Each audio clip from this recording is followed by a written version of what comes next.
আসসালামু আলাইকুম। আমরা এখন এই ভিডিওতে গত ভিডিওতে আমরা শ্বসনের গ্লাইকোলাইসিসটা সহজভাবে শেখার চেষ্টা করেছি। এই ভিডিওতে এবার বাকি যে ধাপগুলো আছে সবাত শ্বসনের বাকি ৩টা ধাপ এবং অবাত শ্বসন সম্পর্কে আমরা জানব। হ্যাঁ, তো এখন অবশ্যই আমরা অবাত শ্বসন সেটাই শুরু করব আমরা বাকি ৩টা ধাপের পরে। বাট গত ভিডিওতে আমি একটা জিনিস যেটা বলতে ভুলে গেছিলাম আসলে, যেটা আমি বলবো বলবো করে বলা হয় নাই। সেটা হচ্ছে ওই যে আমি যখন গ্লাইকোলাইসিস পড়াইছিলাম তোমাদের বলেছিলাম যে এই ধাপগুলোর মধ্যে কিছু আছে উভয়মুখী, কিছু আছে আবার কিন্তু একমুখী বিক্রিয়া। তো মোট যে ৯টা বিক্রিয়া ছিল, মনে রাখতে হবে এই ৯টা বিক্রিয়ার মধ্যে শুধুমাত্র ১, ৩ ও ৯, ৯ বা যেটা শেষ আর কি, শেষ বিক্রিয়া, এই ৩টা বিক্রিয়া একমুখী। বাকি যারা তারা সবাই কিন্তু উভয়মুখী। ঠিক আছে, এই কথাটাই আসলে বললাম, যেটা আমি গত ভিডিওতে সামহাউ স্কিপড মাই মাইন্ড। তো এটা একটু খেয়াল রাখতে হবে যে ১ নাম্বার, ৩ নাম্বার এবং ৯ নাম্বার বা শেষ বিক্রিয়া যেটা, এই কয়টা হচ্ছে একমুখী, বাকি যা আছে সবগুলো হচ্ছে উভয়মুখী বিক্রিয়া। ওকে, তো আজকে আমরা শুরু করব হচ্ছে ২ নাম্বার ধাপ, যেটা যাকে আমরা বলি হচ্ছে পাইরুভিক অ্যাসিডের অক্সিডেশন। পাইরুভিক অ্যাসিডের অক্সিডেশন বা যেটাকে তোমরা আগে বলতা অ্যাসিটাইল কোয়ে সৃষ্টি। ঠিক আছে, পাইরুভিক অ্যাসিডের অক্সিডেশন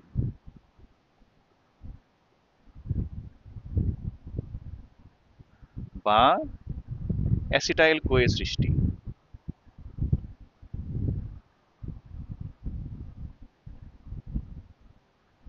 হ্যাঁ, দুইটা একই জিনিস আমি বলেছিলাম।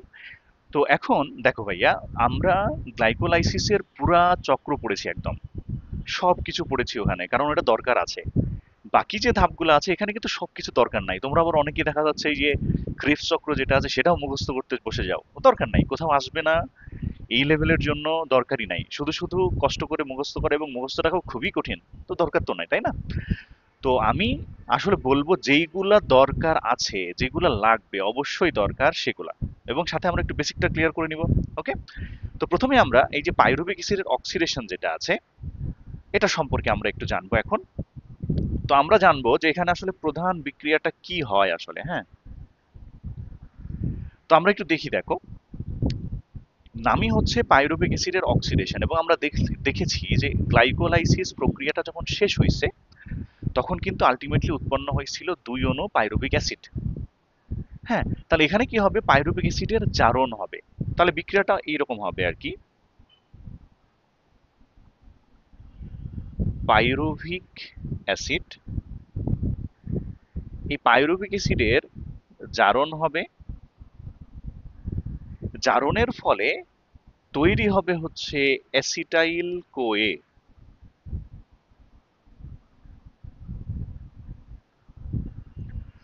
হ্যাঁ, এখন জারণ হবে কিভাবে হবে, তোমাদের আমি গতকালকে বলেছিলাম যে হাইড্রোজেন বাদ দেওয়া মানে হচ্ছে জারণ। ঠিক আছে, হাইড্রোজেন বাদ দেওয়া মানে হচ্ছে জারণ। আর এই হাইড্রোজেন বাদ দেওয়া হয় যে এনজাইম দ্বারা, তাকে আমরা কালকে বলেছিলাম ডিহাইড্রোজিনেজ। হ্যাঁ, গত ভিডিওতে বলেছি কিন্তু এটা, ঠিক আছে?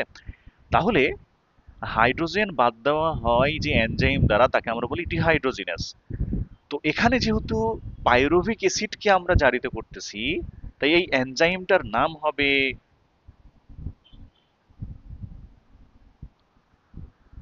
Pyruvic acid dehydrogenase.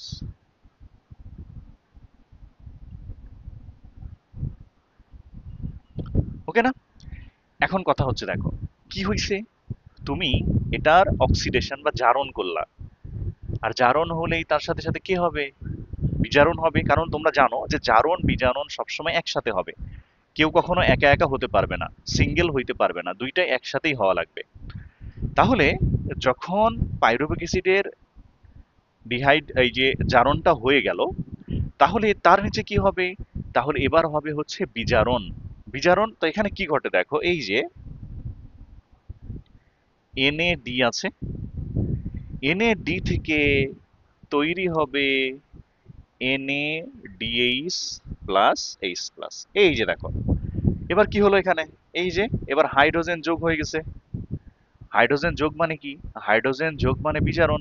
তাহলে দেখো, ওপরে হচ্ছিল জারণ, নিচে হয়ে গেল আমাদের বিজারণ। এই যে জারণ বিজারণ এবার একসাথে হয়ে গেল। এটাই হচ্ছে আমাদের পাইরুভিক অ্যাসিডের অক্সিডেশন বা জারণের মেইন মেইন বিক্রিয়া, এটাই কিন্তু। এরপরে কি মনে রাখবা, মানে কোনটা কয় অণু তৈরি হবে সেটা মনে রাখার জন্য আমরা একটু এইভাবে মনে রাখতে পারি। দেখো, মনে রাখবে এখানে হচ্ছে দুইয়ের কাহিনী চলবে, দুইয়ের কাহিনী, ঠিক আছে? এভাবে লিখে ফেলতেই পারো তোমরা যে দুইয়ের কাহিনী চলবে এখানে। দুইয়ের কাহিনী মানে কি? এই যে দুই অণু পাইরুভিক অ্যাসিড, এখান থেকে তৈরি হবে দুই অণু অ্যাসিটাইল কোয়ে, আর দুই অণু NADH থেকে তৈরি হবে দুই অণু NADH প্লাস H প্লাস, ঠিক আছে? আর এখানে আরো একটা জিনিস হবে, এই যে দুইয়ের খেলা বললাম, এখান থেকে কিন্তু বের হয় দুই অণু কার্বন ডাই অক্সাইড। তাহলে দেখছো, এই যে দেখো আমরা কি মনে রাখবো, দুইয়ের কাহিনী চলতেছে এখানে, জাস্ট দুই, দুইয়ের কাহিনী। তার জন্য দুই অণু পাইরুভিক অ্যাসিড থেকে দুই অণু অ্যাসিটাইল কোয়ে তৈরি হচ্ছে, আবার সেই একই কারণে দুই অণু NAD থেকে দুই অণু NADH প্লাস H প্লাস হচ্ছে, এবং দুই অণু কার্বন ডাই অক্সাইড তৈরি হচ্ছে, ঠিক আছে না? এই যে এটা হচ্ছে একদম মেইন কথা, এর ভেতর থেকে আর কিছু তোমার জানা লাগবে না। এখন একটু খেয়াল করো যে এই যে আমাদের এখানে অ্যাসিটাইল কোয়েটা তৈরি হলো, অ্যাসিটাইল কোয়েটা যে তৈরি হলো, এই অ্যাসিটাইল কোয়েটা আসলে দেখো, এটা হচ্ছে একটা মাঝখানের জিনিস। দেখো, এর সামনের ধাপ ছিল গ্লাইকোলাইসিস, এর পরে আসে হচ্ছে ক্রেবস সাইকেল। এই ধাপটা একদম মাঝখানে, যেহেতু মাঝখানে তাই মনে রাখবা এই অ্যাসিটাইল কোয়ে যেটা, এটাকে বলা হয় গ্লাইকোলাইসিস ও ক্রেবস চক্রের সংযোগকারী। দুইটার মাঝখানে আছে তাই সংযোগকারী, ঠিক আছে? তাহলে একটু খেয়াল রাখবো যে অ্যাসিটাইল কোকে আমরা বলতেছি গ্লাইকোলাইসিস ও ক্রেবস চক্রের সংযোগকারী। দুইটার মাঝখানে আছে তাই, তাহলে অ্যাসিটাইল কোয়েকে আমরা এই নামে ডাকতে পারি। ওকে, তাহলে দেখো ভাইয়া, পাইরুভিক অ্যাসিডের অক্সিডেশন বা অ্যাসিটাইল কোয়ে থেকে আমাদের এর থেকে বেশি কিছু জানার দরকার নাই। ইটস ডান। এবার চলে আসো, এর পরেরটা আমরা জানবো, সেটা হচ্ছে আমাদের ক্রেবস সাইকেল। এখন দেখো, এই যে ক্রেবস সাইকেল, এটা দেখলেই তো তোমাদের ভয় লেগে যায়, ঠিক আছে না? যে আল্লাহ, কি এসব কি বলতেছে, এত কাহিনী কেন এখানে? দেখো ভাইয়া, এত ভয় পাওয়ার কোনো কারণ নাই। কেন? কারণ হচ্ছে এটা পরীক্ষাতে পুরাটা লিখতে আসবে না, তাই তোমার মুখস্থ করার দরকার নাই। তোমরা অনেকে মুখস্থ করতে বসে যাও, যে দেখি একটু মুখস্থ করে দেখি, পরীক্ষাতে আসবে, লিখতে পারতে হবে। নো নিড, ঠিক আছে? কারণ এটা পরীক্ষাতে আসবে না। কি আসবে পরীক্ষাতে? কিছু জিনিসপত্র যেটা তুমি বেসিকটা ক্লিয়ার করলেই বুঝতে পারবা। তো চলে আসো, ক্রেবস চক্র থেকে কতটুকু জানবো আমরা। ক্রেবস সাইকেল বা ক্রেবস চক্র যেটা আমাদের, এটা আসলে আমাদের যেটা করতে হবে, কিছু নাম আছে এটার, নামগুলো আমরা জানবো যে এটাকে কি কি নামে ডাকা হয় এবং এখানের উপাদান কি কি আছে। হ্যাঁ, তো দেখো, এই যে আমরা একটু আগে যখন অ্যাসিটাইল কোয়ে পড়লাম, অ্যাসিটাইল কোয়েতে আমরা দেখলাম যে ওখানে, এই যে এখনো দেখানো যাবে আর কি,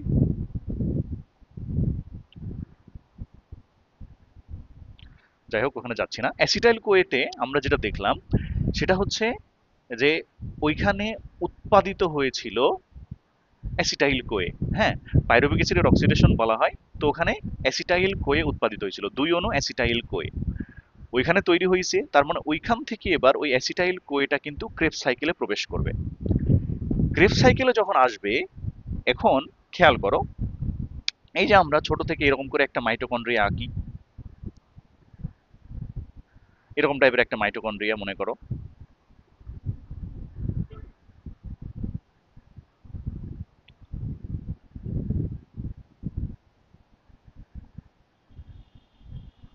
এইরকম টাইপের একটা মাইটোকন্ড্রিয়া আঁকলাম আমরা।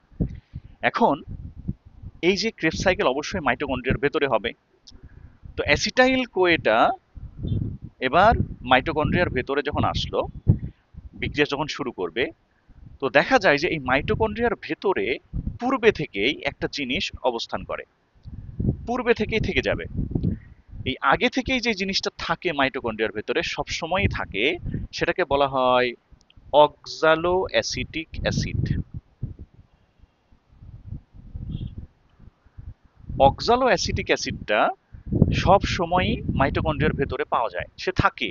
যেহেতু সে সব সময় থাকে, তাই মনে রাখবো অক্সালো অ্যাসিটিক অ্যাসিডকে বলা হয় আবাসিক অণু। আবাসিক অণু। তাহলে অক্সালো অ্যাসিটিক অ্যাসিডটা আগে থেকেই ছিল। আর আমরা যখন এই পাইরুভিক অ্যাসিডের অক্সিডেশন শেষ করেছি, তখন আমরা পেয়ে গেছি হচ্ছে অ্যাসিটাইল কোয়ে।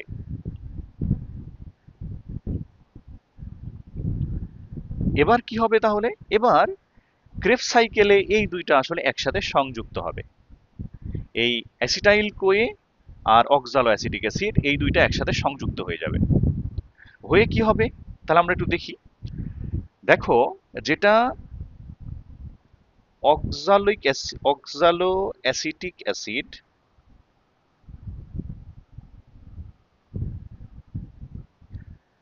এই অ্যাসিডটা হচ্ছে আসলে আমাদের 4 কার্বন বিশিষ্ট একটা অ্যাসিড। হ্যাঁ, 4 কার্বন বিশিষ্ট। তাহলে অক্সালো অ্যাসিটিক অ্যাসিড যেটা, এটা হচ্ছে একটা 4 কার্বন বিশিষ্ট একটা অ্যাসিড। এই যে 4 কার্বন বিশিষ্ট অ্যাসিডটা, এটা যুক্ত হচ্ছে অ্যাসিটাইল কোয়ের সাথে।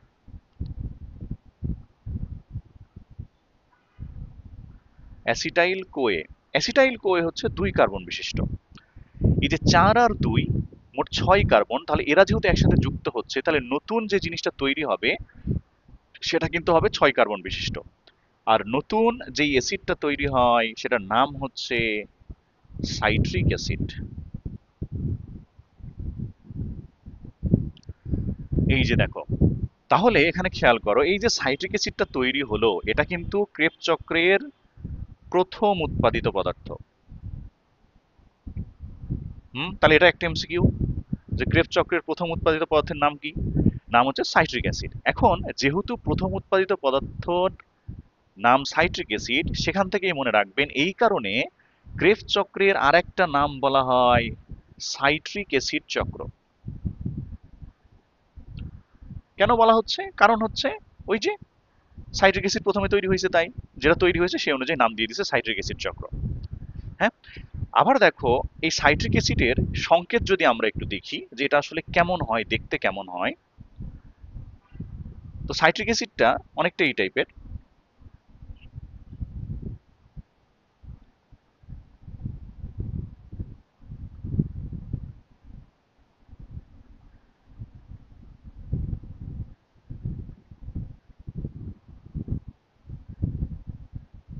এই যে সাইট্রিক অ্যাসিডের সংকেতটা হচ্ছে এরকম।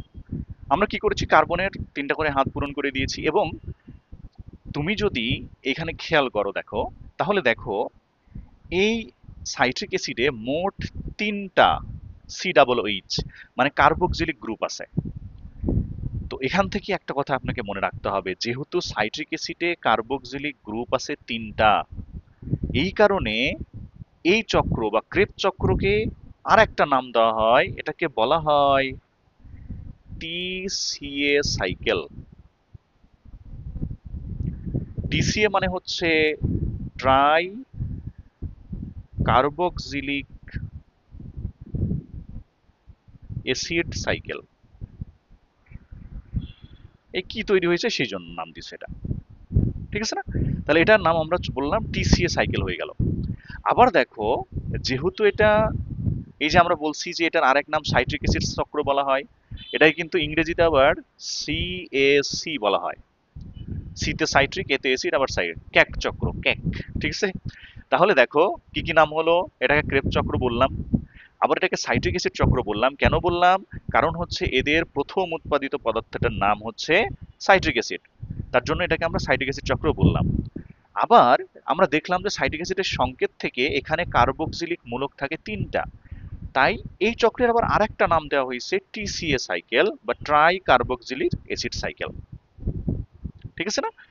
তাহলে দেখো, আমরা কিন্তু বুঝতে পারছি যে এখানে কি কি হচ্ছে, কার সাথে কে যুক্ত হলো, কত অণু তৈরি হচ্ছে, সবকিছু দেখলাম। হ্যাঁ, তাহলেই দেখো ভাইয়া, এতটুকু যদি আপনি জানেন, তাহলে ক্রেবস চক্র কিন্তু শেষ। হ্যাঁ, একটা জিনিস জানতে হবে, যে ক্রেবস চক্রে কয়টা এটিপি বা এনএডিএইচ আর কি কি তৈরি হয়, এই জিনিসটা একটু জানা খুবই দরকার, কারণ এটা কিন্তু এই ক্রেবস চক্রের সবচেয়ে বেশি পরিমাণে তৈরি হয়, যার কারণে এটা খুবই ভালো করে জেনে রাখা উচিত। দেখো ভাইয়া, আমরা একটু মনে রাখবো, ক্রেবস চক্রে 6টা তৈরি হয় হচ্ছে এনএডিএইচ প্লাস এইচ প্লাস, 6টা। 2টা তৈরি হবে এপিডিএইচ2, আর 2টা তৈরি হয় হচ্ছে জিটিপি, বা এটাকে এটিপি বলতে পারো, একই জিনিস, জিটিপি বা এটিপি, নো চেঞ্জ। আর আরেকটা জিনিস তো হয়, সেটা হচ্ছে 4টা কার্বন ডাইঅক্সাইড তৈরি হবে, 4 অণু কার্বন ডাইঅক্সাইড। এই যে দেখো, আমরা যদি শ্বসন যখন পড়বো, শ্বসন যখন পড়তেছি, এই যে শ্বসন, শ্বসনের বিক্রিয়াটা খেয়াল করলে দেখবা যে শ্বসনে কিন্তু মোট কার্বন ডাইঅক্সাইড বের হয় হচ্ছে 6 অণু। তার মধ্যে দেখো 4 অণু তৈরি হচ্ছে আমাদের ক্রেবস চক্রে। আর এই যে একটু আগে যখন আমরা অ্যাসিটাইল কোয়ে চক্র পড়লাম, ওখানে কিন্তু দেখাইছি যে ওখানে কিন্তু 2 অণু কার্বন ডাইঅক্সাইড তৈরি হয়। অ্যাসিটাইল কোয়েতে 2 অণু, ক্রেবস চক্রে 4 অণু, মোট 6 অণু কার্বন ডাইঅক্সাইড তৈরি হয়ে যাচ্ছে। ঠিক আছে? আর এই যে আমরা দেখলাম যে এটিপি কয়টা হবে, তারপরে এপিডিএইচ2 কয়টা, আর এনএডিএইচ প্লাস এইচ প্লাস কয়টা তৈরি হবে। কারণ ক্রেবস চক্রের সবচেয়ে বেশি পরিমাণে কিন্তু শক্তি তৈরি হয়, এগুলো এত বেশি হচ্ছে মানে এখানে থেকে তো শক্তি তৈরি হবে। ঠিক আছে না? হ্যাঁ। এখন দেখো, তাহলে এতটুকু যদি জানেন, আপনার আর ক্রেবস সাইকেল থেকে আর কিছু জানার কোনো দরকার নেই। ওকে, তাহলে আমরা ক্রেবস সাইকেল পড়ে ফেলেছি। এবার চলে আসো, এরপরে আমরা পড়বো হচ্ছে ইলেকট্রন ট্রান্সপোর্ট, বা যেটাকে আমরা বলি ইটিএস। তাহলে আমরা পড়বো হচ্ছে ইটিএস, বা যেটাকে আমরা বলি ইলেকট্রন ট্রান্সপোর্ট সিস্টেম। হ্যাঁ, এখন এখানে একটা কথা আছে, এই যে ইলেকট্রন ট্রান্সপোর্ট সিস্টেম আছে না, এটার আরেকটা নাম আছে, বুঝছো? এটাকে বলা হয় অক্সিডেটিভ ফসফোরাইলেশন।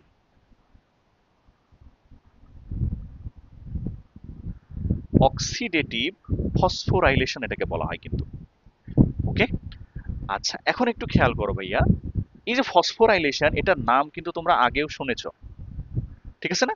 ফসফোরাইলেশন নামটা কিন্তু তোমরা আগে শুনছো, আমি বলেছি এটা আগে। কিন্তু অক্সিডেটিভ কথাটা আমরা আগে শুনি নাই। আমরা এর আগে কিন্তু কি পড়েছিলাম দেখো, ফটো ফসফোরাইলেশন পড়েছিলাম, মানে আলোর সাহায্যে তখন ফসফেট যুক্ত হচ্ছিল বা বাদ যাচ্ছিল। আর এখানে কিন্তু আলোর কথা নাই, অক্সিডেটিভ। অক্সিডেটিভ মানে অক্সিডেশন মানে জারণ, জারণের ফলে জারণ হবে এবং সেখানে ফসফেট যুক্ত হবে। হ্যাঁ, তাহলে ইটিএস যেটা, তোমাদের যদি বই পড়তে যাও দেখবা ইটিএস সম্পর্কে বিশাল জটিল কথাবার্তা, কি কি যে লিখছে তোমরাই বুঝবা না। ঠিক আছে না? ঝামেলা হয়ে যাবে, ভাই কি লিখছে এসব আজাইরা। তো আমি তোমাদেরকে সহজভাবে লিখে দিচ্ছি, এবং এটা আসলে আলটিমেটলি তুমি এটাই যদি বোঝো, বইয়ে তোমার একটু আলাদা করে দেওয়া আছে অবশ্যই, কিন্তু তুমি যদি এটা বোঝো, তোমার সবকিছু সুন্দর করে বুঝতে পারবা, তার সাথে কোশ্চেন আসলে তুমি আনসার করতে পারবা।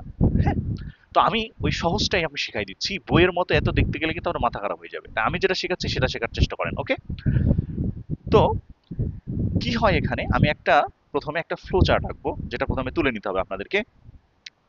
সেটা হচ্ছে, দেখো, নাম হচ্ছে ইটিএস, ইলেকট্রন ট্রান্সপোর্ট সিস্টেম। তাহলে এখানে কি হয়? ইলেকট্রন ট্রান্সপোর্ট হয়। ইলেকট্রন ট্রান্সপোর্ট কোথা থেকে কোথায় হয়, হ্যাঁ, সেটাই আমি লিখতেছি। হ্যাঁ, তো প্রথমে আমরা লিখে ফেলি। দেখো, প্রথমে হবে হচ্ছে NaDH2, এখান থেকে ইলেকট্রন যাবে, এখান থেকে যাবে হচ্ছে এপিডিএইচ2 তে, এপিডিএইচ2 তে যাবে। এপিডিএইচ2 থেকে ইলেকট্রন যাবে হচ্ছে কোএনজাইম QH2 তে। এরপরে এইখান থেকে ইলেকট্রনটা আমাদের চলে যাবে সাইটোক্রোমের ভেতরে। সাইটোক্রোমের নাম আমরা এর আগে কিন্তু যখন ওই যে চক্রীয় আর অচক্রীয় ফসফোরাইলেশন তোমাদের পড়াইছিলাম, সেখানে কিন্তু আমি সাইটোক্রোমের নাম বলেছি তোমাদের, মনে আছে কিনা আমি জানি না, তোমরা মনে রাখছো কিনা। বাট এবার এখান থেকে চলে যাবে সাইটোক্রোমের। এখন দেখো, সাইটোক্রোমের একটা সিরিয়াল আছে, সাইটোক্রোমটা একটু সিরিয়াল করে থাকে, সিরিয়ালটা আমাদের মনে রাখতে হবে। প্রথমে থাকবে হচ্ছে সাইটোক্রোম বি, এরপরে থাকবে সাইটোক্রোম সি, এরপরে সাইটোক্রোম এ, সব শেষে থাকবে হচ্ছে সাইটোক্রোম A3। ঠিক আছে, তো এই সিরিয়ালটা একটু কিভাবে আমরা মনে রাখবো, খেয়াল করো, দেখো একটু কিভাবে মনে রাখবা। প্রথমে আছে দেখো বি, এরপরে সি, তারপরে এ, এরপরে A3, তাই না? তো এভাবে মনে রাখবা। বিতে মনে রাখবা বেবি। বেবি মানে কি, একদম বেবি, বাচ্চা, হ্যাঁ। ওই অনেকে আবার বেবি বেবি বলে, কে কাকে বলে বেবি টেবি, ওইসব বেবি না, আসলে এটা হচ্ছে বাচ্চা বেবি, হ্যাঁ। তো বিতে হচ্ছে বেবি। তাহলে প্রথমে যখন জন্মালো তখন তুমি তাকে বেবি বললা, একটু বড় হয়েছে তখন তাকে চাইল্ড বলতেছো। তাহলে তাই প্রথমে বেবি, এরপরে চাইল্ড, এতে হচ্ছে অ্যাডাল্ট, বড় হয়ে গেছে। আর A3 মানে কি, 3 গুণ অ্যাডাল্ট, মানে মনে রাখো মুরব্বী হয়ে গেছে, ঠিক আছে না? তাহলে এভাবে মনে রাখবো, প্রথমে বেবি, তারপরে চাইল্ড, এরপরে অ্যাডাল্ট, এরপরে মুরব্বী। ওকে, তাহলে কিন্তু তোমার সিরিয়ালটা মনে রাখতে সুবিধা হবে। ইলেকট্রনটা কিন্তু এভাবে যায়, এই যে এখান থেকে ইলেকট্রনটা মনে করো যে শুরু হবে বাম থেকে, মানে এই যে NADH2, এখান থেকে ইলেকট্রন যেতে শুরু করবে, যেতে যেতে এই যে সবগুলা পার হয়ে যেতে যেতে শেষ পর্যন্ত ইলেকট্রন চলে যাবে হচ্ছে সাইটোক্রোম A3 তে। ঠিক আছে, তাহলে সবশেষে ইলেকট্রনটা যায় কিন্তু সাইটোক্রোম A3 তে। এখন এর মানে এই না, এখানে আরেকটা কথা আছে, আমি একটু পরে বলবো। তাহলে এইভাবে কিন্তু আসলে ইলেকট্রনটা ট্রান্সপোর্ট হচ্ছে, একটা থেকে আরেকটা, আরেকটা থেকে আরেকটা, এইভাবে যেতে থাকবে। এখন এখানে বিক্রিয়াটা আসলে কি হয়, কি বিক্রিয়া সংঘটিত হচ্ছে, দেখো প্রথমে যেটা হবে, প্রথমে NADH2 যেটা আছে আমাদের, NADH2 তার ইলেকট্রন সে ছেড়ে দিচ্ছে। ইলেকট্রন ছাড়া, ছাড়ন মানে কি বলতো, ইলেকট্রনের ছাড়ন, ছাড়ন মানেই হচ্ছে জারণ, জানেন না? ইলেকট্রনের ছাড়ন মানেই হচ্ছে জারণ। তাহলে NADH2 যখন দুইটা ইলেকট্রন ছেড়ে দিল, ইলেকট্রন ছাড়ার পরে কিন্তু সে জারিত হয়ে যাবে। জারিত হয়ে সে তৈরি করবে কি বলতো, সে তৈরি করবে NAD। জারিত হইছে, তারপরে এরপরে চলে আসো FADH2, সেও ইলেকট্রন ছেড়ে দিবে, সেই ইলেকট্রন সামনের দিকে দিয়ে দিচ্ছে অবশ্যই, কারণ এখান থেকে ইলেকট্রন সামনের দিকেই যাচ্ছে।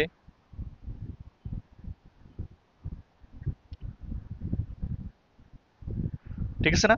তাহলে সেও যদি ইলেকট্রন ছেড়ে দিচ্ছে তাহলে সেও জারিত হবে। সে জারিত হলে কি হবে, FADH2 থেকে তৈরি হবে FAD। এরপরে কোএনজাইম কিউতে যাবে, কোএনজাইম কিউ থেকে যখন ইলেকট্রনটা আবার বের হয়ে যাবে তখন সেটাও জারিত হবে। জারিত হয়ে তৈরি হবে কোএনজাইম কিউ, H2 ছিল, সেই H2টা বের হয়ে যাবে। এখন দেখো এরপরে যেটা হয়, এই যে কোএনজাইম কিউ থেকে H2টা বের হলো, এই H2টা কিন্তু এগুলা আর ওই যে বি, সাইটোক্রোম বি, সি, এ এগুলাতে যাবে না, সে এইখান থেকে তখন বাইরে বের হয়ে আসবে। মানে যে 2H+ বা দুইটা হাইড্রোজেন আয়ন হিসেবে বাইরে বের হয়ে এদিকে চলে আসবে, তার কাজ আছে আলাদা, হ্যাঁ। এখন এটা যখন হলো, এই দুইটা প্রোটন যেটা বা 2H+ বা হাইড্রোজেন আয়ন, এটা এইভাবে একদম শেষ বরাবর যখন আসবে, তখন এখানে চলে আসবে হচ্ছে অক্সিজেন। পরিবেশ থেকে বা বাইরে থেকে অক্সিজেন আসবে, এই দিক থেকে তোমার চলে আসছে হচ্ছে ওই যে হাইড্রোজেন আয়ন আসছে, আর এখানকার যে ইলেকট্রন, এরা সবাই একসাথে মিলিত হয়ে তৈরি করবে হচ্ছে পানি। এটা কিন্তু আলটিমেটলি ইলেকট্রন ট্রান্সপোর্ট সিস্টেমে হয়। ঠিক আছে, তাহলে দেখো সাইটোক্রোম A3 তে যে ইলেকট্রন ছিল, সেই ইলেকট্রনটা কিন্তু আলটিমেটলি গ্রহণ করে হচ্ছে অক্সিজেন। অক্সিজেন গ্রহণ করবে, যে হাইড্রোজেন বের হয়েছিল তার সাথে যুক্ত হবে, যুক্ত হয়ে তখন আলটিমেটলি পানি তৈরি করবে। ঠিক আছে, তাহলে যদি কোশ্চেন করে, দেখো আমি আবার বলি, যে ওই যে কোএনজাইম কিউটা যখন জারিত হলো, জারিত হওয়ার পরে ওখান থেকে যে হাইড্রোজেনটা বের হয়ে আসছে, সে আস্তে আস্তে এই বিক্রিয়াটার শেষের দিকে চলে আসবে। পরিবেশ থেকে আসবে অক্সিজেন, সেই অক্সিজেন যে সাইটোক্রোম 3 তে দুইটা ইলেকট্রন ছিল, এই যে ইলেকট্রন দুইটা ছিল, সেই ইলেকট্রন গ্রহণ করবে, করে ওই হাইড্রোজেনের সাথে যখন বিক্রিয়া করবে, বিক্রিয়া করে আলটিমেটলি পানি তৈরি করবে।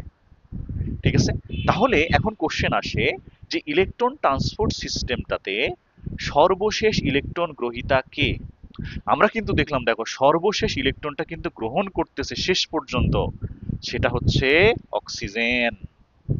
অক্সিজেন কিন্তু ওই যে দেখো সাইটোক্রোম A3 যে ইলেকট্রন ছিল সেটা কিন্তু সব শেষে গ্রহণ করতেছে অক্সিজেন, সর্বশেষ। তাহলে এটা কিন্তু এমসিকিউতে প্রচুর পরিমাণে আসে, অবশ্যই মনে রাখবা। তাহলে ইলেকট্রন ট্রান্সপোর্ট সিস্টেমে সর্বশেষ ইলেকট্রন গ্রহীতা সেটা হচ্ছে আমাদের অক্সিজেন। ইম্পর্টেন্ট, অবশ্যই মনে রাখতে হবে। এখন আরো একটা কোশ্চেন এখানে আসে, সেটা হচ্ছে তাহলে সর্বপ্রথম ইলেকট্রন গ্রহীতাকে, সর্বশেষ তো জানলা, তাহলে সর্বপ্রথম কে? খেয়াল করো, দেখো এই যে আমাদের NaDH2, সে কিন্তু সর্বপ্রথম ইলেকট্রন দান করতেছে, সে কিন্তু গ্রহণ না। NaDH2 কিন্তু ইলেকট্রন দান করছে, দেখো।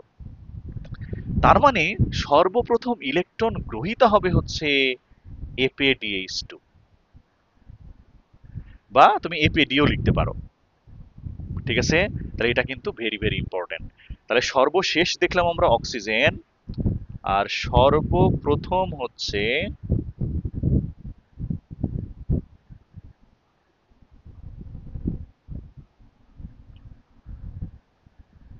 FAD অথবা FADH2। এই দুইটা কিন্তু আমাদের এমসিকিউ এ কোশ্চেনে আসে, জানতে হবে। ওকে না? তাহলে দেখেন, আপনি যদি এটা বোঝেন, এটাই আসলে কিন্তু ইলেকট্রন ট্রান্সপোর্ট সিস্টেম, এটাই আলটিমেটলি ইলেকট্রন ট্রান্সপোর্ট সিস্টেমে কিন্তু এটাই হয়, ঠিক আছে? এটাই, এর থেকে বেশি জটিল করে এটা শেখার কোনো দরকার নাই। এটা জানলেই তুমি সবকিছু বুঝবা, আসলে এটাই হয়। তোমাদের বইতে একটু ঝামেলা টামেলা করে লেখা আছে, একটু জটিল করা আছে, ভুল লেখা নাই অবশ্যই, ওটা ঠিক আছে, বাট ওখানে একটু জটিল করে লেখা আছে, হ্যাঁ। যার কারণে আমি একটু সহজ করে তোমাদের বুঝাই দিলাম। এখন এই যে দেখো, যখনই এই পানিটা তৈরি হয়ে গেল,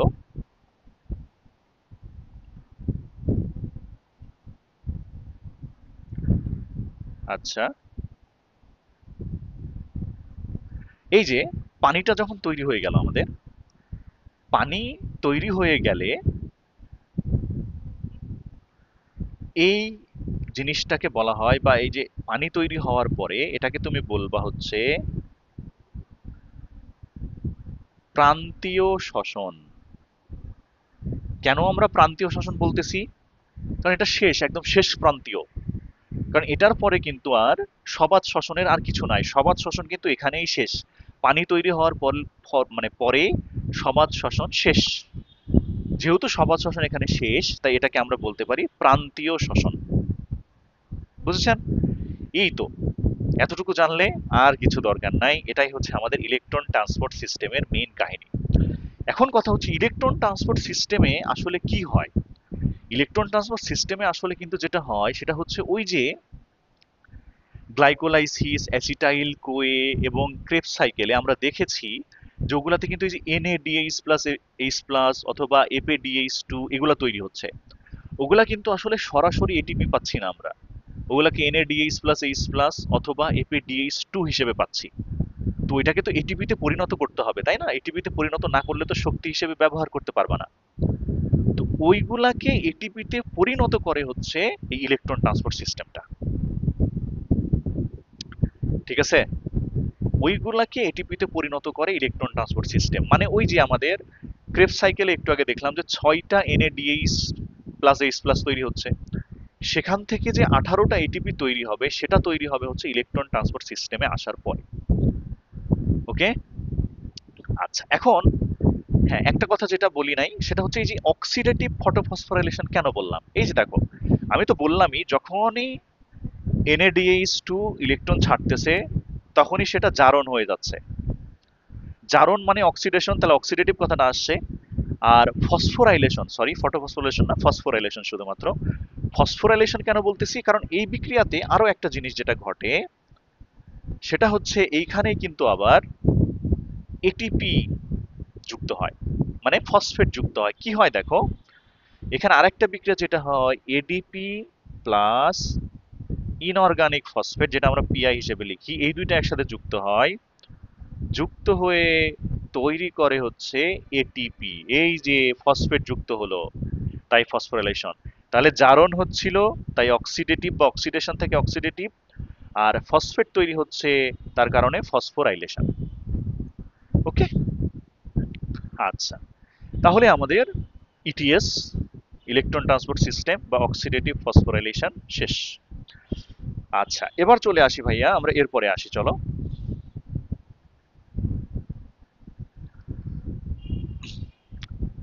এটা যেহেতু হয়ে গেল, এবার আমরা যেটা পড়বো সেটা হচ্ছে সবাত শ্বসনের সবকিছু তো শেষ, আমরা অবাত শ্বসনের দিকে যাব। তবে তার আগে আমরা একটু এটিপির হিসাবটা সম্পর্কে একটু জানি, যে কোথায় কয়টা এটিপি তৈরি হচ্ছে। এখানে একটা কাহিনী আছে, দেখো, তোমরা এসএসসি তে থাকতে যেটা পড়েছো আর ইন্টারমিডিয়েটে বর্তমানে কিন্তু এটিপির সংখ্যাটা একটু চেঞ্জ হয়েছে। হ্যাঁ, তো ওইটা সম্পর্কে আমি একটু বলি তোমাদের। তো এটিপির হিসাবটা আমরা এখন একটু দেখব।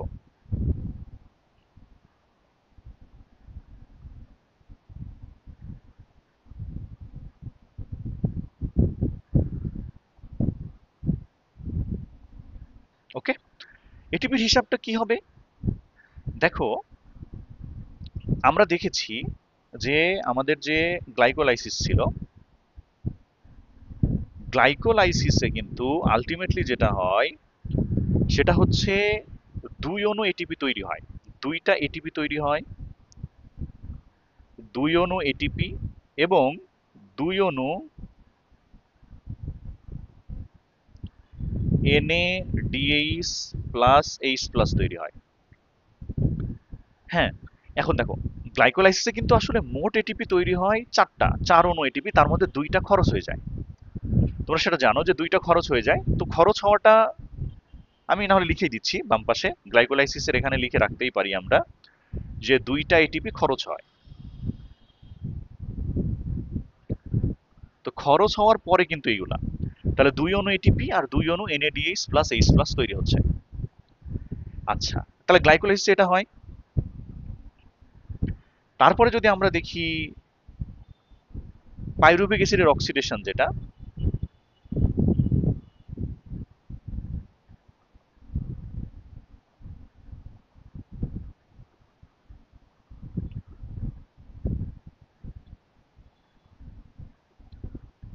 এখানে কি হয়, এখানে কিন্তু সরাসরি কোনো এটিপি তৈরি হয় না, এখানে শুধু তৈরি হবে দুই অণু NADH প্লাস H প্লাস তৈরি হবে।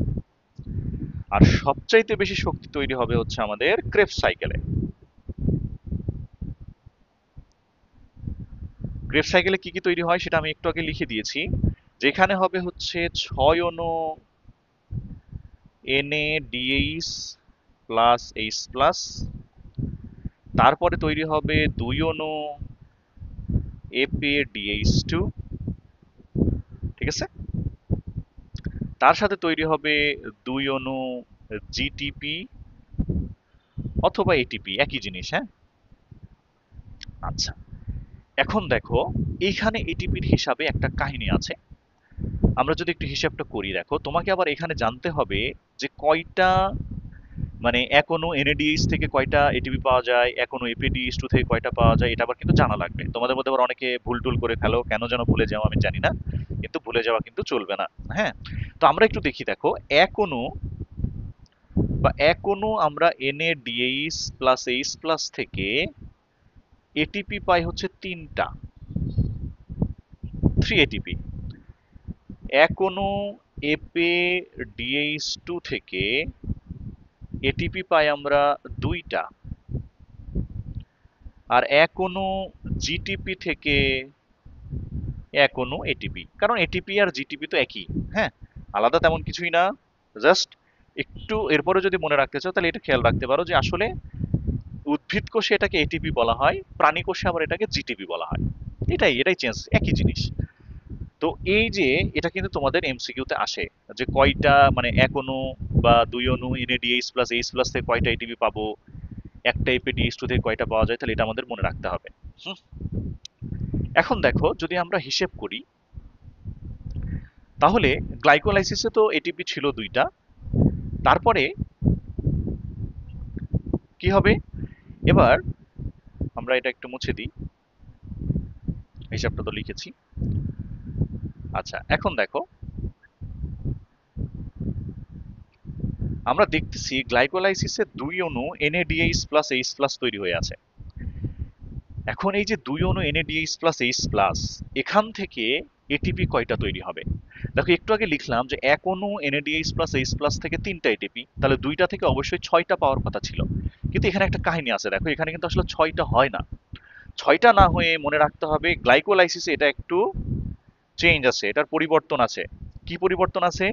যে গ্লাইকোলাইসিসের ক্ষেত্রে 6টা উৎপন্ন মানে একটা থেকে 3টা করে না হয়ে একটা থেকে 2টা করে তৈরি হয়। ঠিক আছে? এটা কিন্তু আমাদের খেয়াল রাখতে হবে।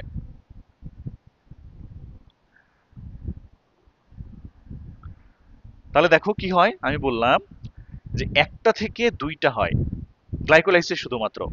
তাহলে যেহেতু এখানে 2টা ছিল, 2 গুণ 2 মানে এখানে কিন্তু হয়ে যাবে 4টা এটিপি। এখন তোমরা বলতে পারো কেন এসব হচ্ছে ভাইয়া, কি কাহিনী হইলো, খালি আজাইরা আপনি বলে দিলেন যে 3টার পরিবর্তে এবার 2টা হলো। এটার পেছনে দেখো একটা কারণ আছে। কি কারণ? দেখো এই যে আমাদের গ্লাইকোলাইসিস যে বিক্রিয়াটা, গ্লাইকোলাইসিস বিক্রিয়াটা কিন্তু হচ্ছে সাইটোপ্লাজমে। আর পাইরুভিক অ্যাসিডের অক্সিডেশন, ক্রেবস সাইকেল, এই বিক্রিয়াগুলো কিন্তু আসলে হয় মাইটোকন্ড্রিয়ার ভেতরে। যার কারণে যখন সাইটোপ্লাজম থেকে এই যে এটিপি আর NADH প্লাস এইচ প্লাস এগুলো তৈরি হওয়ার পরে এরা যখন পাইরুভিক অ্যাসিড অক্সিডেশনের জন্য মাইটোকন্ড্রিয়ার ভেতরে আসতে যায়, তখন দেখবা যে মাইটোকন্ড্রিয়াতে কিন্তু 2টা প্রাচীর আছে। 2টা প্রাচীর, খেয়াল করো। তাহলে আমি যেটা বলতেছিলাম, মনে করো এটা হচ্ছে একটা মাইটোকন্ড্রিয়া আছে, আমরা এমন একটু এঁকে ফেলি একটু কোনো মতে, এটা মাইটোকন্ড্রিয়া। তাহলে দেখো গ্লাইকোলাইসিসটা কিন্তু মাইটোকন্ড্রিয়ার বাইরে হয়েছে। তো গ্লাইকোলাইসিস মাইটোকন্ড্রিয়ার বাইরে হওয়ার পরে সে ভেতরে প্রবেশ করবে। কেন প্রবেশ করবে? কারণ তার পরবর্তী শ্বসনের ধাপগুলো তাকে করতে তো হবে, তাই তাকে ভেতরে আসা লাগবে। এখন এই ভেতরে আসার সময় যেটা হয়, মাইটোকন্ড্রিয়ার যেহেতু 2টা পর্দা, এই যে বাইরে একটা পর্দা আর ভেতরে একটা পর্দা, তাই এই 2টা পর্দাকে 2টা এটিপি ঘুষ দিয়ে তাকে ভেতরে ঢোকা লাগে। ঠিক আছে, দেখছো? শুধু মানুষের মধ্যে না, এদের মধ্যে ঘুষ চালু আছে। যার কারণে এই গ্লাইকোলাইসিসে যে NADH প্লাস H প্লাস থেকে 6টা হওয়ার কথা ছিল, তার পরিবর্তে 4টা হচ্ছে। কারণ হচ্ছে এই যে 2টা তোমার ঘুষ দিতে খরচ হয়ে গেছে। বাইরের প্রাচীরকে একটা ঘুষ দিছে, ভেতরের প্রাচীরকে একটা ঘুষ দিছে, দিয়ে আলটিমেটলি এই যে ভেতরে প্রবেশ করছে। যার কারণে এই ঘুষ দিতে গিয়ে তাদের 2টা খরচ হয়েছে। তাই আলটিমেটলি এখানে কিন্তু 6টা না হয়ে 4টা হবে। এটা কিন্তু খেয়াল রাখতে হবে ভাইয়া। এটাই হচ্ছে তোমার SSC আর ইন্টারমিডিয়েটের মধ্যে চেঞ্জ হয়ে গেছে। ইন্টারমিডিয়েটেও এক সময় 38টা এটিপি পড়াইতো, কিন্তু এখন দেখো 2টা কমিয়ে দিয়েছে। তাই এটাই তোমাকে কিন্তু জানতে হবে কি কারণে, সেটাও আমি কিন্তু বলে দিলাম। হ্যাঁ, তারপরে বাকিগুলোতে আর কোনো সমস্যা নাই। বাকিগুলা সেই 2 অণু NADH আছে মানে এখান থেকে 6টা এটিপি পাওয়া যাবে, ওই 3 দুগুণে 6। ক্রেবস সাইকেলে দেখো 6 অণু NADH আছে মানে 3 6 18টা এটিপি পাওয়া যাবে এখানে। 2টা মানে 2টা এপিডিএস মানে 2 দুগুণে 4, 4টা এটিপি পাওয়া যাবে। আর 2টা জিটিপি বা এটিপি মানে তো 2টা এটিপি। তাহলে দেখো মোট এটিপি কয়টা হচ্ছে? এখানে 2টা, এখানে 4টা, 6টা, এখানে 6টা, 12টা, আর এইখানে আছে মোট হচ্ছে 24টা। তাহলে এই সবগুলো যদি আমরা যোগ করে ফেলি, তাহলে আসবে হচ্ছে 36টা এটিপি। এই যে দেখো, বর্তমানে কিন্তু সবাত শ্বসনে এটিপি আসে মোট 36টা। এটা কিন্তু অবশ্যই অবশ্যই মনে রাখা লাগবে। হ্যাঁ, এটা কিন্তু মনে না রাখলে হবে না। এখন দেখো এই যে 36টা এটিপি পাইলাম, তাহলে আমরা শক্তি কতখানি পাবো? মনে রাখবেন, একটা এটিপি থেকে শক্তি পাওয়া যায় 10 কিলো ক্যালোরি। তাহলে 36টা এটিপি থেকে কত পাওয়া যাবে? 36টা এটিপি থেকে আমরা পাবো 360 কিলো ক্যালোরি। ঠিক আছে, এটা কোথায় পাচ্ছি? এটা হচ্ছে আমাদের শরীরে, আমাদের দেহে, একটা জীবের দেহের ভেতরে তুমি যদি এক অণু গ্লুকোজকে দেখো, পুরাটা যেটা হচ্ছে যে আমরা যদি এক অণু গ্লুকোজকে পোড়াই তাহলে সেখান থেকে শক্তি পাচ্ছি 360 কিলো ক্যালোরি। কিন্তু এই বিক্রিয়াটা যদি শরীরের বাইরে হয়, শরীরের বাইরে যদি হয়, তুমি মনে করো ল্যাবরেটরিতে করতেছো, ল্যাবে করতেছো, তাহলে আসলে এক অণু গ্লুকোজ থেকে শক্তি পাওয়া যায় 686 কিলো ক্যালোরি। তাহলে দেখো, তুমি একটা জীবদেহের বাইরে যখন এটা করতেছো, কৃত্রিম ভাবে করতেছো, তখন দেখা যাচ্ছে 686 কিলো ক্যালোরি শক্তি পাওয়া যাচ্ছে এক অণু গ্লুকোজকে পোড়ালে। কিন্তু দেখো, যখনই সেটা জীবের শরীরে হচ্ছে তখন সেটা আমরা পাচ্ছি 360 কিলো ক্যালোরি। কেন? কারণ এই যে বিক্রিয়াগুলো হওয়ার সময় কিছু শক্তি ব্যয় হয়ে যায়, আবার তাপ শক্তি আকারে অনেক শক্তি বের হয়ে যায়, যার কারণে আমরা 686টা না পেয়ে আমরা পাবো হচ্ছে 360 কিলো ক্যালোরি। ঠিক আছে না? আর এখন এখান থেকে যদি আমরা কর্মদক্ষতা চিন্তা করতে যাই যে এদের কর্মদক্ষতা কত হবে, কর্মদক্ষতার ইকুয়েশনটা মানে ইজি, ওই কোনো ওইসব ব্যাপার ট্যাপার নাই। কত পাওয়া যাচ্ছে, তুমি কত শক্তি পাচ্ছ, আর কত পাওয়ার কথা ছিল সেটার অনুপাত করবো আমরা আর কি। মানে দেখো, আমরা পাচ্ছি হচ্ছে 360, কিন্তু পাওয়ার কথা কিন্তু আমাদের ছিল হচ্ছে 686 গুণ 100। আমরা পার্সেন্টেজ করতেছি আর কি। এটা অনুপাত করলে আসলে আলটিমেটলি যেটা হয়, পাওয়া যাবে হচ্ছে 52.4%। আমার জানা আছে তাই বললাম। এখন দেখো, কাহিনী আছে এখানে আবার। তোমাদের বইতে যেটা করছে, তোমাদের বইতে কিন্তু 52.4% তারা দেয় নাই। তারা কত দিছে? তারা কিন্তু আলটিমেটলি দিছে হচ্ছে 55.4%। তাহলে তুমি বলতে পারো, ভাইয়া এটা কেন দিল? 52, উত্তর তো 52ই আসে। আসলে তারা কি করছে দেখো, বইয়ে তোমাদের মানে বইয়ের আর কি বলবো, তারা 38টা এটিপি কিন্তু বাদ দিছে, বাট হিসাব করছে তারা 38টা এটিপি নিয়ে।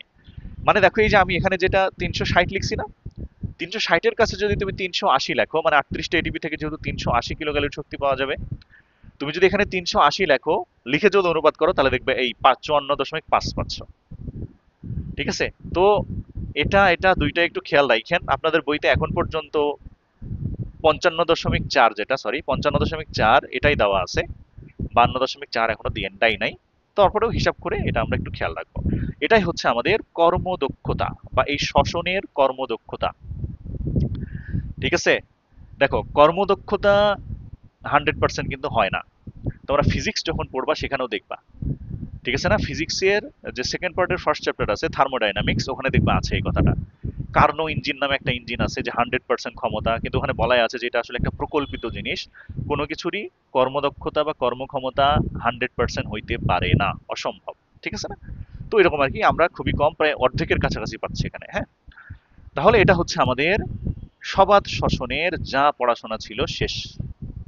ঠিক আছে না? আপনারা বুঝতে পারছেন আমি আশা করতেছি।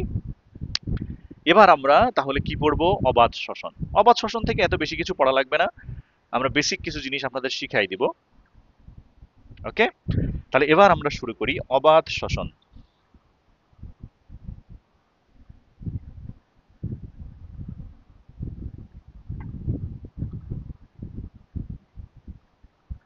ওকে, তাহলে অবাত শ্বসন। দেখো, অবাত শ্বসন মানে হচ্ছে, এখানে একটা কাহিনী আছে বুঝছো। অবাত শ্বসন বলতে এরকম না যে মনে করো একটা প্রাণী আছে, প্রাণীটা অবাত শ্বসন করতে হলে তার আশেপাশে একদম অক্সিজেন থাকা যাবে না, এরকম কিন্তু না। অবাত শ্বসন মানে হচ্ছে, হ্যাঁ, আশেপাশে অক্সিজেন থাকতে পারে, কিন্তু অক্সিজেন সে ব্যবহার করবে না।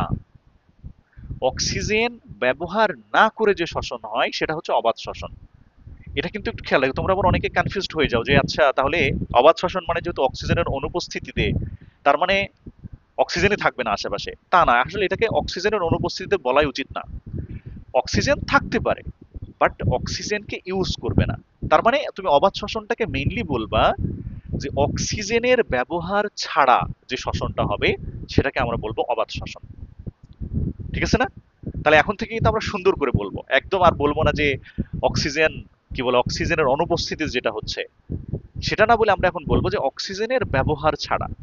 পরিবেশে অক্সিজেন থাকতে পারে, বাট ওই উদ্ভিদটা বা ওই প্রাণীটা অক্সিজেনকে ব্যবহার করবে না।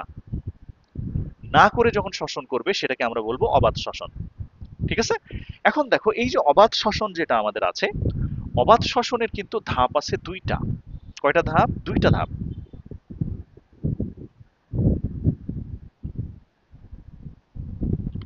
দুইটা ধাপ আছে। একটা হচ্ছে সেই গ্লাইকোলাইসিস, আর আমাদের সবাত শ্বসনের ২ নম্বর ধাপটা ছিল কি দেখো, সবাত শ্বসনের ২ নম্বর ধাপটা ছিল পাইরুভিক অ্যাসিডের অক্সিডেশন বা জারণ। আর এখানে যেটা হবে, এটা তো দেখো এটা অবাধ শ্বসন যেহেতু, তো এটার নাম হচ্ছে পাইরুভিক অ্যাসিডের অসম্পূর্ণ জারণ।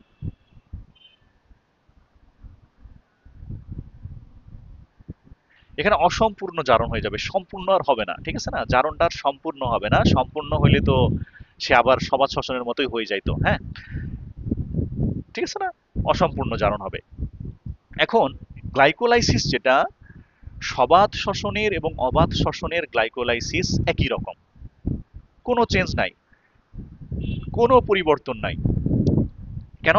দেখো ভাইয়া, এটা কিন্তু মনে রাখবা যে গ্লাইকোলাইসিস যে প্রক্রিয়াটা, এটা হওয়ার জন্য আসলে অক্সিজেনের দরকার হয় না। যেহেতু এটার অক্সিজেনের দরকার হয় না, তাই সে সবাত শ্বসনের প্রথম ধাপ হতে পারে, অবাধ শ্বসনের প্রথম ধাপ হতে পারে। ঠিক আছে?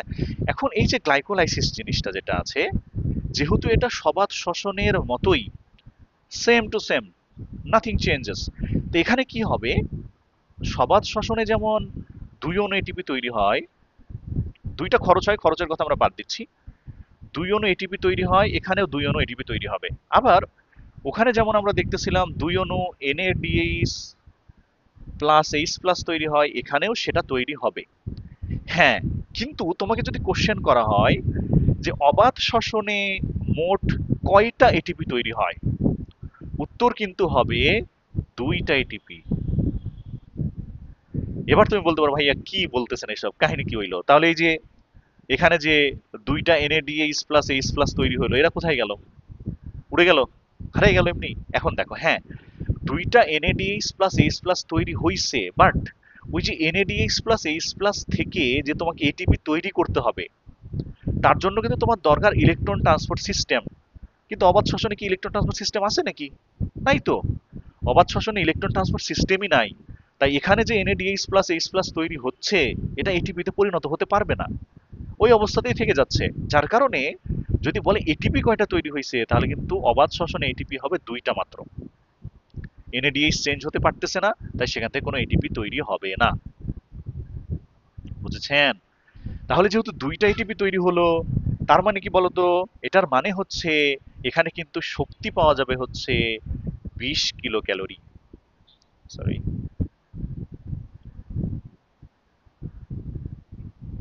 কেন? কারণ ওই যে আমরা জানি একটা এটিপি থেকে ১০ পাওয়া যাবে, তাহলে ২টা থেকে ২০ পেলাম। এখন দেখো এই যে পাইরুভিক অ্যাসিডের অসম্পূর্ণ জারণ যখন হবে, তখন এখানে উৎপাদ, মানে অবাধ শ্বসনে তখন উৎপাদ ২ রকমের হতে পারে। ইথানল তৈরি হতে পারে অথবা ল্যাকটিক অ্যাসিড তৈরি হতে পারে। তো এখানে একটা কথা অবশ্যই মনে রাখবো আমরা, যে যদি যদি ইথানল তৈরি হয়, তাহলে ইথানলের সাথে সাথে কিন্তু কার্বন ডাই অক্সাইডও তৈরি হবে। এই কথাটা অবশ্যই মনে রাখতে হবে। কি বললাম? যদি ইথানল তৈরি হয়, ইথানল, ইথানল তৈরি হলে তার সাথে কার্বন ডাই অক্সাইডও তৈরি হবে। আর যদি ইথানল তৈরি না হয়, মানে যদি ল্যাকটিক অ্যাসিড তৈরি হয়, ল্যাকটিক অ্যাসিড তৈরি হলে কিন্তু সেখানে আর কার্বন ডাই অক্সাইড তৈরি হবে না। এই কথাটা একটু আমাদের খেয়াল রাখতে হবে। ঠিক আছে? তাহলে ইথানল তৈরি হলে কার্বন ডাই অক্সাইড তৈরি হবে, কিন্তু ল্যাকটিক অ্যাসিড তৈরি হলে আর কার্বন ডাই অক্সাইড তৈরি হবে না। আর এখানেও কি দেখো, এখানে কিন্তু আসলে জারণ হয় হচ্ছে ২ অণু পাইরুভিক অ্যাসিডের। তার মানে ইথানল তৈরি হবে ২ অণু, কার্বন ডাই অক্সাইডও ২ অণু, ল্যাকটিক অ্যাসিড তৈরি হলে সেটা কিন্তু ২ অণুই তৈরি হবে। এগুলো সব কিন্তু ২ অণু করেই হবে, কারণ ২ অণু পাইরুভিক অ্যাসিডের জারণ হচ্ছে এখানে। যদি অসম্পূর্ণ জারণ, সেটা অবশ্যই সম্পূর্ণ জারণ নয়। এই তো। তাহলে তুমি যদি এটা মনে রাখো, তাহলে আমাদের কিন্তু এটা জানলেই অবাধ শ্বসনের যে বেসিক কথাবার্তা, সেটা কিন্তু এখানে হয়ে যাবে। ঠিক আছে? আচ্ছা, এটা হয়ে গেল। এবার দেখো ভাইয়া, আজকের ক্লাসের শেষ টপিক, সেটা হচ্ছে শ্বসনিক হার।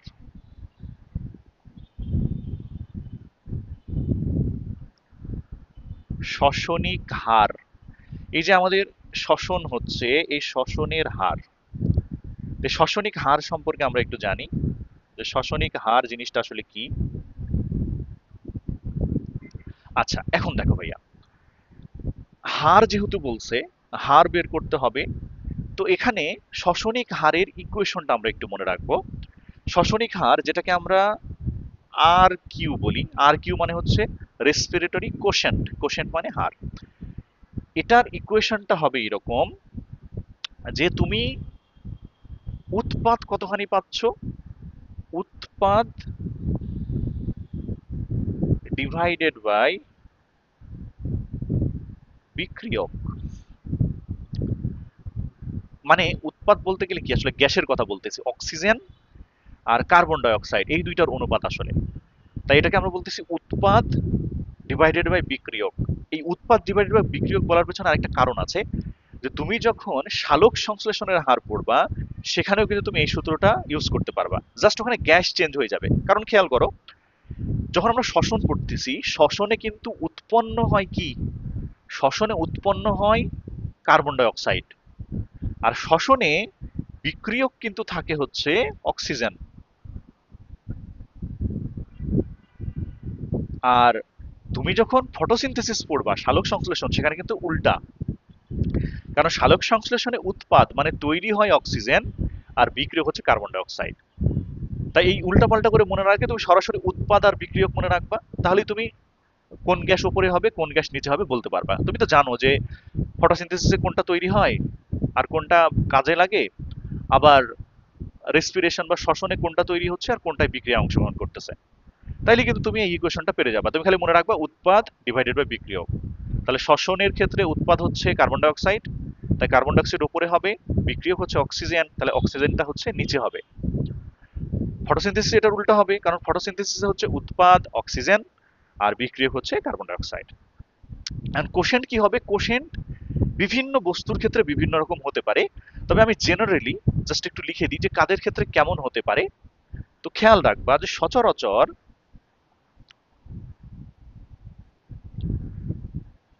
একের কম, একের কম হয় কারো ক্ষেত্রে, কারো ক্ষেত্রে একের সমান হতে পারে,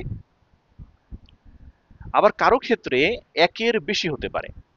ঠিক আছে, আমরা এটা মুছে দিই এখানে। তাহলে আমরা বললাম যে কারো ক্ষেত্রে একের কম হতে পারে, কারো একের সমান হতে পারে, কারো একের থেকে বেশি হতে পারে।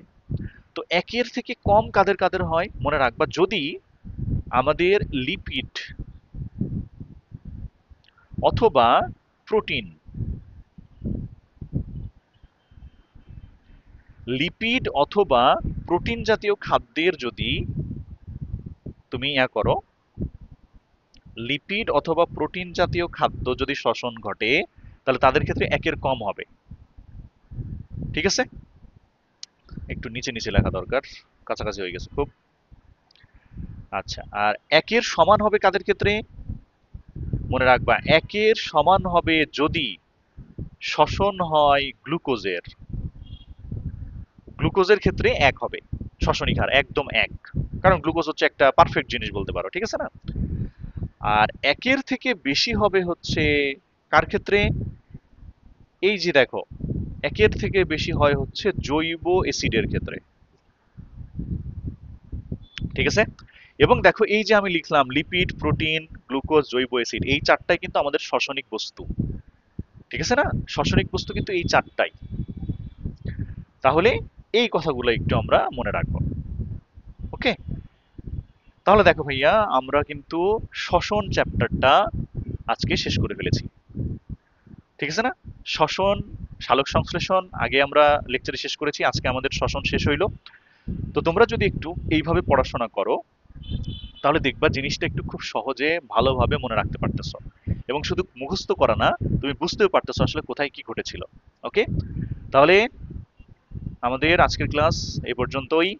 সবাই ভালো থাকবা, সুস্থ থাকবা, সবাই সাবস্ক্রাইব করবা, বেল বাটনে টিপ দিয়ে রাখবা যেন যখনই লেকচার আসে সেটার আপডেট যেন পেতে পারো।